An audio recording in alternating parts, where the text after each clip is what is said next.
La intel·ligència artificial és una eina que ens ajuda a tots, fins i tot als artistes. Però últimament sento que hem creuat un límit. Una cosa que faig molt a les xarxes socials és mostrar la realitat darrere de dedicar-te a una feina creativa. I la veritat és que et podria dir que la intel·ligència artificial m'està ajudant molt a agilitzar processos, i sí, no és mentida, però et vull ser totalment sincera. I com a dissenyadora gràfica, últimament m'he sentit una mica reemplaçada i inclús he perdut molta motivació de la que tenia.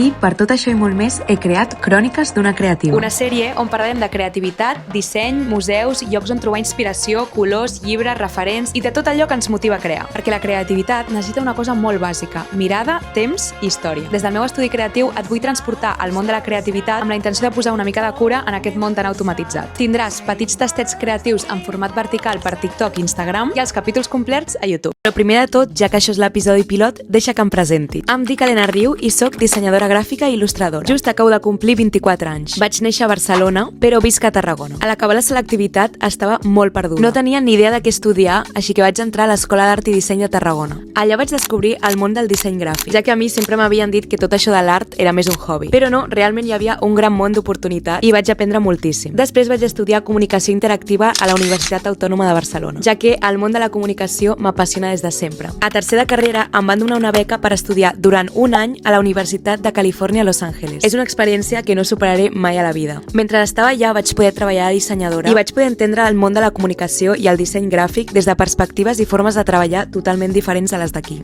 En l'últim any de carrera volia unificar tots els treballs de disseny que havia anat fent al llarg dels anys. Així que vaig fundar el meu estudi creatiu, Helena Riu Studio. Però a poc ja aniràs descobrint la meva història. Ara de moment et puc dir benvingut o benvinguda a Cròniques d'una creativa.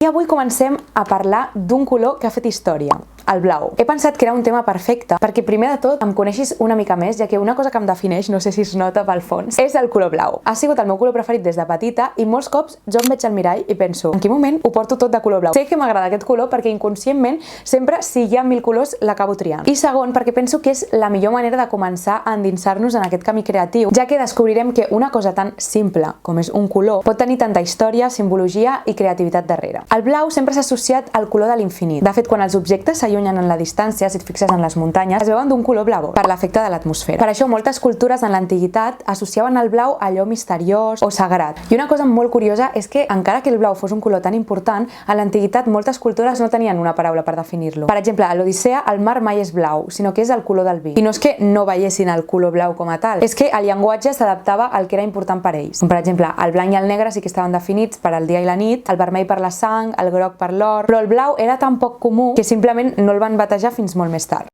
Quin va ser el primer pigment blau creat pels humans? El blau egipci. Aquest pigment es feia triturant coure, pedra calcària i sorra, i òbviament escalfant-ho. Era un procés llarg, car i difícil. Per això el blau es considerava un color de luxe i només el portaven faraons, déus i figures d'altíssim poder. D'aquí neix en part l'expressió de sang blava, associada a l'aristocràcia, la reialesa i l'estatus. Sabeu lo típic que deien que els prínceps tenien la sang blava? Doncs fins i tot hi havia nobles que es pintaven les venes amb pigments per semblar com més importants. Llavors, com ja hem dit, el blau era un color de luxe, per lo que va aparèixer una nova manera de poder fer blau, que va ser el lapislàtzuli, que de fet jo tinc una pedra d'aquestes, perquè aquesta pedra està associada amb la creativitat. Llavors sempre la tinc al meu estudi creatiu per si m'ajuda. El lapislàtzuli era i és una pedra preciosa que es trobava a l'Afganistan, en una zona molt amagada i difícil d'arribar. D'aquesta pedra en sortia un pigment ultramarí i era tan car que valia més que l'or. En els quadres de l'edat mitjana i el Renaixement, el blau només s'utilitzava per detalls molt importants, com per exemple podia ser el vel de la Verge Maria. Era tan car que els artistes el reservaven per allò que era sagrat. Com que no tots els artistes podien pagar el lapislàtzuli, es va començar a utilitzar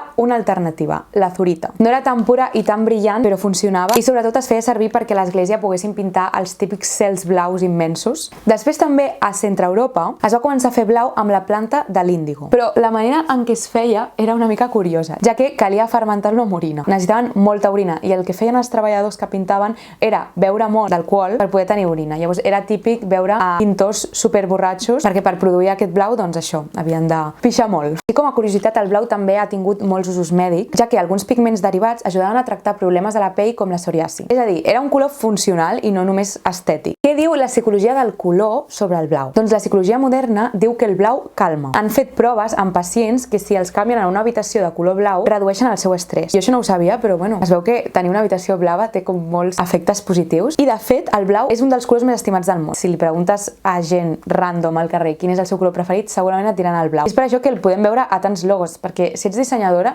segurament si tu intentes tirar una idea de color blau, el client te l'acceptarà. Després tenim el blau en els artistes. I és que el blau ha estat molt protagonista en la història de l'art. Tenim l'exemple de Picasso en la seva època blava, quan pintava la tristesa humana. També tenim, per exemple, l'expressió en moltes cançons de You Made Me Blue, per parlar de tristesa o nostàlgia. Per descomptat, tenim Yves Klein, ho sento si no ho pronuncio bé, amb el seu blau ultramarí pur. És un artista que feia performance amb models tots coberts de blau i llavors posaven el seu cos aliens. No tinc ni idea de l'artista que va crear la portada de la Maya, que tinc aquí al meu estudi sempre, però sento que es va inspirar en aquest artista, perquè al final és ella amb el cos cobert de color blau. Ja veureu en aquesta sèrie que sempre us hi aniré com colant els meus referents, i la Maya és un d'ells. I com que ja us l'he colat, vull parlar d'algunes coses que m'agraden molt i que no m'havia parat a pensar que estan molt relacionades amb aquest color. Per exemple, tenim les pel·lícules d'Estudio Ghibli, sempre m'han semblat el millor del món, ja que sento que el Hayao Miyazaki, que és el dibuixant, sempre posa uns cels superblaus que m'encanten. I una de les meves pel·lícules preferides que tenim per allí, La La Land, sento que és una pel·lícula que és de color blau. I potser per això m'agrada tant l'estètica d'aquesta pel·lícula, que ja descobrireu que és la meva pel·lícula preferida, la tinc fins i tot tatuada. Sento que és aquí on entra la creativitat. Quan coneixes la història d'un color, la teva mirada canvia. Quan entens d'on ve, com s'ha fet servir, què significava, tot adquireix més profunditat. I, bàsicament, és això el que vull fer amb aquesta sèrie, recuperar la profunditat en un món que només vol velocitat. Així que, si t'ha agradat aquest tastet creatiu, et pots subscriure al canal i també em pots seguir a xarxes socials, tant a Instagram com a TikTok, per no perdre't els següents capítols. Moltes gràcies per veure aquest vídeo i ens veiem en el pròxim episodi de Cròniques d'una creativa. Adeu!